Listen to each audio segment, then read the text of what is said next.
Okay, I want to talk about a quick review 2.8 solving word problems. In your book on page 77 at the bottom, you will see the steps. So you may want to write down those steps on a note card or off to the side as you're working your problems. But the first thing it says is identify the unknowns and the knowns as far as information goes. Then the second step is represent one of the unknowns with a variable. The third step is express all the other unknowns in terms of the variable that you chose. 4 is write an equation. 5 is solve the equation. And 6 is answer the original equation. Make sure that you have answered the question that they are asking. So let's look at our first example here. This is example 28b on page 78. It says 3 times the sum of a number and 8 equals 33. What is the number? Well, the first step says identify the unknowns, right? Well, we have 3 times the sum of a number, so we have one unknown, and 8 equals 33. So we really only have one unknown. So I'm going to say let n represent the number. That's step 2. Step 2 is represent what is unknown. All right. What do we know? It says 3 times, so we're going to go ahead and write our equation.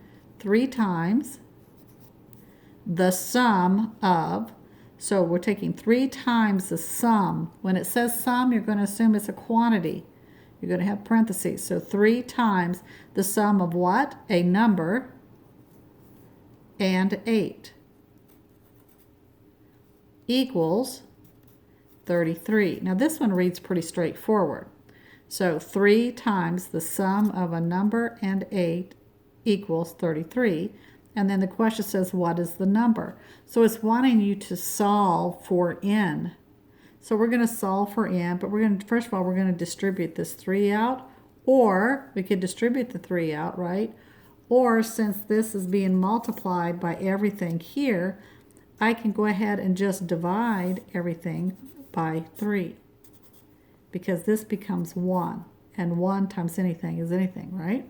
So now I'm left with n plus 8 equals 33 divided by 3, which is 11. And I'm still solving for n, so I'm going to subtract 8 from both sides.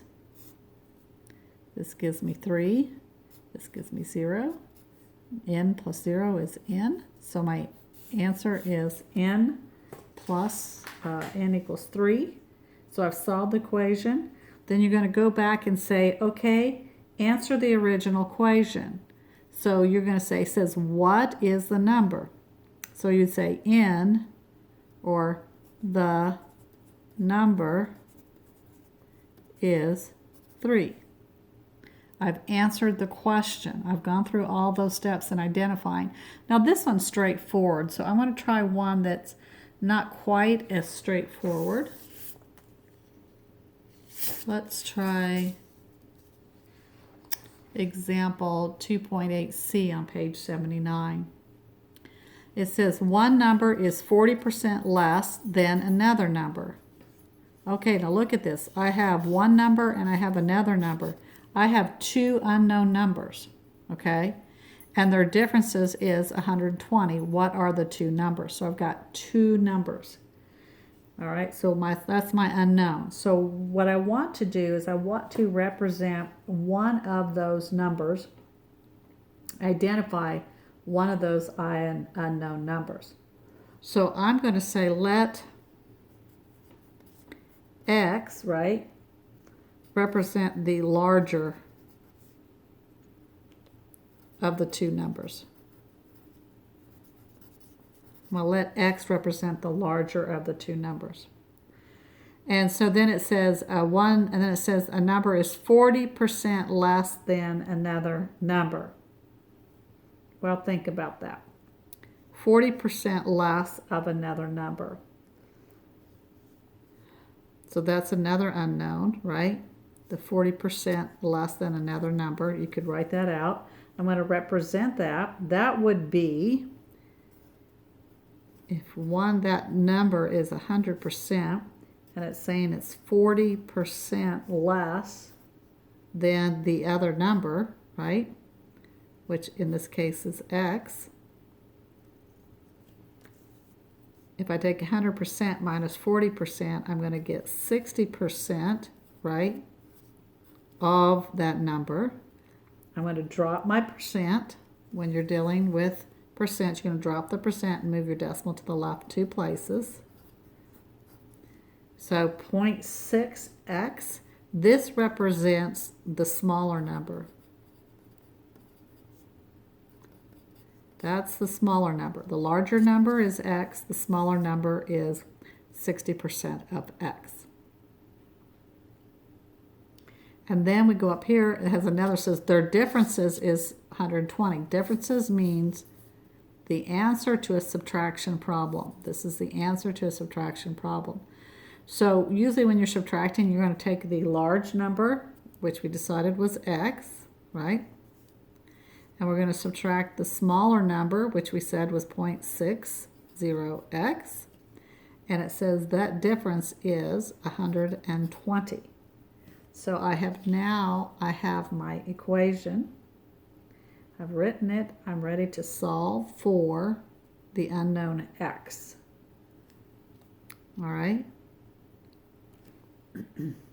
So I can get rid of this decimal here, remember, by multiplying by, in this case, 0.6. Any zeros that follow, you don't need to put. I could have wrote this as 0.6x. It's the same thing. So I'm just going to multiply everything by 10.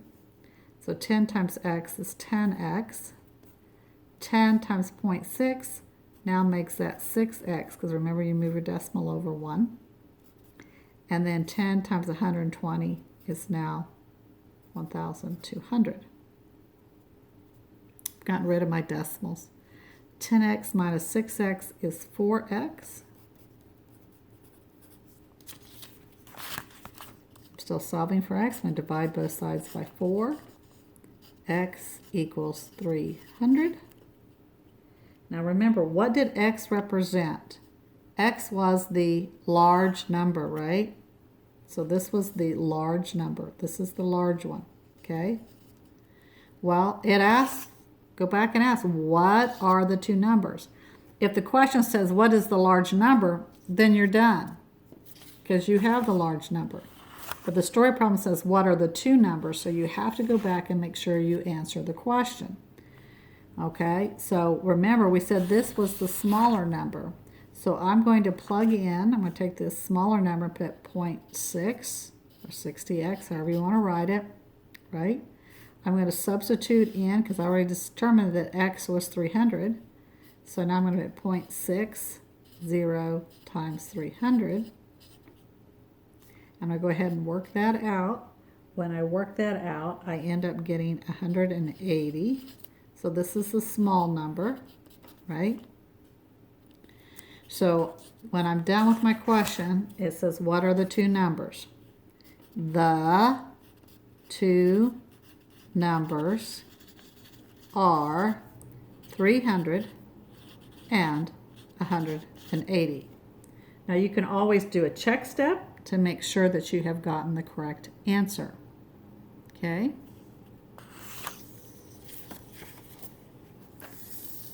I'm going to do one more just because sometimes these are a little more challenging. I want to do 2.8. I'm actually doing one of the problems that are in your homework assignments, page 81, number 13. It says a number is 2/3 of another number. Okay, so a number, another number. I got two unknowns. The sum of the number is 50. Find the numbers. Okay, so we've got two equations, two unknowns. So the first one is we're going to say we've identified that we have one number, right? And let's just say that number is, let's just say x equals the first number, right? So x is the first number. And the second number is 2/3. So a number is 2/3 of a number. So this is going to be our larger number, right? This number here is going to be 2/3 of x. So our second number is going to be 2/3 x. This is our second one, our second number. This is how we're representing them, okay? We're saying let x represent one number and 2/3 of that number is a second number. And then it says the sum of the numbers is 50. So I'm going to take these two numbers, x plus 2/3 x equals 50. I now have my equation. I now am ready to solve. All right. Now I have one fraction here. Remember, I can get rid of that fraction by multiplying by 3/2 if I so choose. The other thing is I could convert this 1 to be 3/3 if I so choose. All right, so there's two different ways. And 3/3 is the same thing as 1. So I'm going to go ahead and do it that way. Let's assume this is 3/3. So they're like denominators. I can add 3 plus 2 and get 5/3 x by combining them. Have one fraction. I can find the answer by multiplying by the reciprocal. These become 1, right? I'm left with x equals, well, 5 goes into 50. 5 goes not one time. 5 goes into 50 10 times. And 10 times 3 is 30. So my first number is 30. This was the first number, right? My second number was 2/3 of x. So what is 2/3 of 30? Well, 3 goes into 30 10 times, right? This becomes 10. 10 times 2 is 20. So, and that question asks find the numbers. So the first, so you would say the two numbers are 30 and 20. I have answered my question. The two numbers are 30 and 20. Now, we could do it 3/3 right here. I'm going to take this particular step. I'm going to come down here. I'm going to write what we originally had, which we originally had was 1x plus 2/3 x equals 50. So again, you could have made that 3/3 and then add because you have common denominator. Or since you only have one fraction here, you could have multiplied this whole equation by the reciprocal of 3/2. It doesn't matter if you put it here or here. You still got to distribute it. So this times this. But what happens is, and I want you to see this because some people would do this and you'd realize it didn't solve their issue. But 3/2 here, that's going to give me 3/2 x. This is now going to give me 1x. And then this is going to go into that 25, which is going to be 75. So you see, you still end up with a fraction. All right? You've just now switched the fraction. So in this case, it doesn't work. Remember we talked about if you have one fraction and you multiply by the reciprocal, it was a special case of where you have, if you had something like 2/3 x equals 3, all right? But that wasn't 2/3 with the one fraction equals x equals 3. That was, this is a sum. There's no sum here. So you wouldn't apply this, and I just wanted to show that to you. You would actually make this, convert this 1 to be 3/3, because 3/3 is 1, and you're choosing the 3/3 because you want to get a common denominator. I'd also like to take this problem and do it a little differently again. So I'm going to find me another piece of paper. If I can, let's just use this.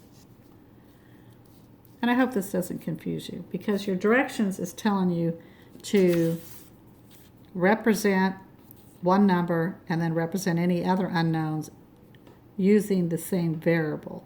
So in both cases we used x. But down the road, I'm just going to show you this. I don't expect you to be able to do this or do it currently at this time. But You could, if you have two numbers, you could let them represent something else. I could say y, okay, is one number. And I can make x represent the second number. Okay, first number, second number. Excuse me. All right, and so in doing this, then I could say, okay, a number is, so I'm going to say a number, y, a number is 2/3 of the other number. So 2/3 of my second number. I'm using two different variables. So I've got that one equation. Notice this is a complete sentence. There's an is statement and a period. Then here's another sentence. The sum of the numbers is 50. So I could write another equation and write x plus y, that's the sum of the numbers, is 50. So now I have two equations and two unknowns, but this is already solved for. So I can take this right here and substitute it in for y. And when I do that, I end up with x plus 2/3 x equals 50. And now I have an equation with one unknown, and I can solve it, which is what we had started with. So this is another way that you could have set up the equation. But for now, because we're not working with this, they're wanting you to represent using the same variable in this particular section.